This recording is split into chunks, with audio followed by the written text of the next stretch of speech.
चला तर प्रश्न निर्मिती कौशल्याचा जो काही उपक्रम आपल्याला करायचा आहे तो कसा करायचा तो समजून घेऊ. साधी गोष्ट आहे, पहिल्यांदा कंटेंटमध्ये जावा. आपला काय कंटेंट आहे तो कंटेंट लक्षात घ्या. आपण शिकवत आलेलो आहोत त्याच्यामुळे त्याच्याबद्दल आपल्याला फार काही विचार करण्याची गरज नाही. कंटेंटवरून मग जायचं अध्ययन निष्पत्तीकडं, लर्निंग आउटकमकडं, आणि त्या कंटेंटला अनुसरून जे जे लर्निंग आउटकम आपण घेऊ शकतो ते घ्यायचे. कदाचित कितीही लर्निंग आउटकम सिलेक्ट होतील पण तेवढे करायचे नाहीत. फार तर 5 जे जास्त ॲक्युरेट होतात. आणि ही फार क्रुशियल स्टेज आहे, कारण लर्निंग आउटकम असे आपल्याला निवडायचे की जे आपल्या ॲक्टिव्हिटीमधून अचीव होतील. म्हणजे आपली ॲक्टिव्हिटी कशावर ठरणार आहे तर लर्निंग आउटकमवर ठरणार आहे.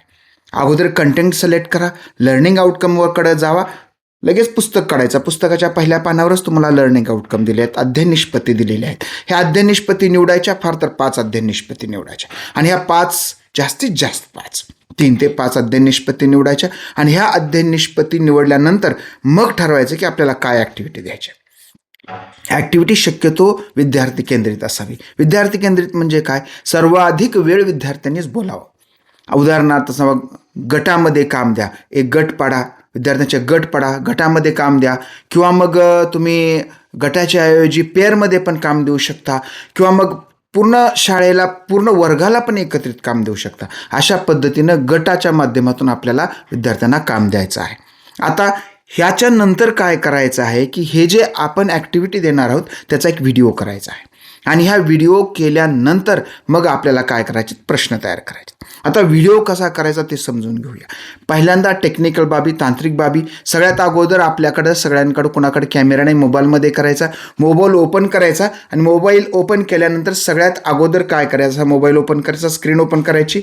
आणि मग सगळ्यात पहिलं काम करायचं ते म्हणजे काय करायचं तर आपला जी काही ब्राईटनेस आहे आणि व्हॉल्यूम फुल करायचा. ब्राईटनेस फुल करायचा, व्हॉल्यूम फुल करायची. त्यानंतर काय करायचं तर आपल्या व्हिडिओ बनवताना जर त्याच्यामध्ये सिनेमॅटिक मोड असेल तर सिनेमॅटिक मोड सिलेक्ट करायचा, नसेल तरी काही हरकत नाही. आणि मग व्हिडिओ शूट करताना कम्प्लिटली हॉरिझॉन्टल मोडमध्ये तर असाच व्हिडिओ करायचा. बिलकुल उभा व्हिडिओ करायचा नाही, पूर्णपणे आडवा व्हिडिओ करायचा, ज्यामध्ये जास्तीत जास्त लोक काय करतील, सहभागी होतील. विद्यार्थ्यांचा मोठ्यात मोठा जो काही एक्सपोजर आपल्याला त्याच्यामध्ये देता येईल. त्यानंतर व्हिडिओ एकदम सुरू करायचं नाही. व्हिडिओ सुरू केल्यानंतर एक 2-4 सेकंद जाऊ द्यायचे आणि मग ॲक्टिव्हिटी सुरू करायची. शक्यतो ॲक्टिव्हिटीमध्ये शिक्षकांनी असू नये, विद्यार्थ्यांना जास्तीत जास्त संधी द्यावी. आणि मग आता ॲक्टिव्हिटीमध्ये काय घ्यायचं तर सुरुवात एखाद्या छोट्याशा ॲक्टिव्हिटीनं, जसं वॉर्मर आपण घेतो, आईस ब्रेकिंग ज्याला म्हणतो आपण, तशी एक छोटीशी मोकळीका घ्यायची. आणि तुम्हाला जर मोकळीका हव्या असतील तर playpedia.com नावाची एक वेबसाईट आहे. ह्या वेबसाईटवर आपल्याला एक अर्ध्या मिनिटाच्या तुम्हाला अशा मोकळीका छोट्या छोट्या ॲक्टिव्हिटी मिळतील. त्या ॲक्टिव्हिटी बघा, त्या इंग्रजीमध्ये आहेत, त्यांना भाषांतरित करून घ्या. आणि ह्या ॲक्टिव्हिटी काय करा, सुरुवातीला घ्या. म्हणजे आपला जो 8 मिनिटाचा व्हिडिओ आहे, 1 ते 2 मिनटं ॲक्टिव्हिटी घ्यायची, वॉर्मअप घ्यायचं, मुलं फ्रेश होतील. मुलं फ्रेश झाल्यानंतर आपल्याला जो काही मेन कोर्स ॲक्टिव्हिटीचा आहे तो मेन कोर्स ॲक्टिव्हिटीचा घ्यायचा. तो वेळ हा सुरुवात जर 2 मिनटं गेले तर 5 ते 6 मिनटं ते घ्यायचे. नंतर 1 मिनिट समअप करायचं. म्हणजे आपल्या ॲक्टिव्हिटीमध्ये मुलं काय शिकले, काय लर्निंग आउटकम अचीव झाले ते दिसले पाहिजेत त्या व्हिडिओमध्ये. मग हे 2-4 लर्निंग आउटकम दिसावे अशा पद्धतीच्या प्रश्नाचं नियोजन करायचं. ते 2-4 लर्निंग आउटकम दिसले की फायनली सगळ्यात जो शेवट आहे, हा शेवट म्हणजे समअप केल्यानंतर एकमेकांचा हस्तांदोलन करून किंवा हाय हॅलो करून तुम्ही थांबू शकता. किंवा मग तिथं शिक्षकाची काही ॲक्टिव्हिटी पण तुम्ही धन्यवाद वगैरे टाकू शकता.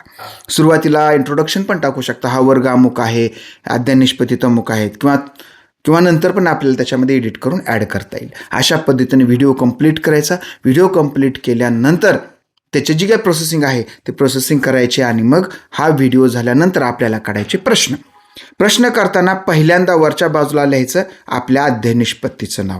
अध्ययन निष्पत्ती लिहिल्यानंतर त्याच्यामध्ये पुन्हा ब्लूम टॅक्सॉनॉमी जे आहे, ज्ञान, आकलन, उपयोजन, कौशल्य, हे लिहायचं. पुन्हा ज्ञानामध्ये पुन्हा लघुत्तरी प्रश्न, दीर्घोत्तरी प्रश्न आणि वस्तुनिष्ठ प्रश्न. पुन्हा त्याच्यामध्ये पुन्हा काय लिहायचं तर सोपे प्रश्न, मध्यम प्रश्न आणि कठीण प्रश्न. अशा पद्धतीची विभागणी करायची आहे. ब्लूम टॅक्सॉनॉमी आपल्याला वापरायची आहे. आणि हे आता सांगताना एवढं कॉम्प्लिकेटेड जरी वाटत असेल तर जेव्हा आपण प्रश्न काढाल तेव्हा आपण नंतरही त्याची विभागणी करू शकतो. मात्र सर्व प्रकारचे प्रश्न आले पाहिजेत. आपलं राज्याला जाणार आहे आणि आपले हे प्रश्न जे आहेत हे कदाचित उद्याच्या संकलित मूल्यमापनाच्या प्रश्नपत्रिकेमध्ये येऊ शकतात. तर तुम्हाला सर्वांना शुभेच्छा. खूप सुंदर ॲक्टिव्हिटी करूया. ह्याचा ताण घ्यायचा नाही. ही ॲक्टिव्हिटी काय करायची तर एन्जॉय करायची. आपला हा व्हिडिओ आवडला असेल तर आपल्या चॅनलला लाईक, फॉलो, सबस्क्राईब करा. आपल्या या तुकोबा स्पीक्समध्ये आपण जगद्गुरू तुकाराम महाराजांचे अभंग, त्यासोबतच संभाजी महाराजांचा बुधभूषणसुद्धा सर्वांना समजून सांगतो. धन्यवाद. भेटूया पुढच्या व्हिडिओमध्ये. तोपर्यंत नमस्कार.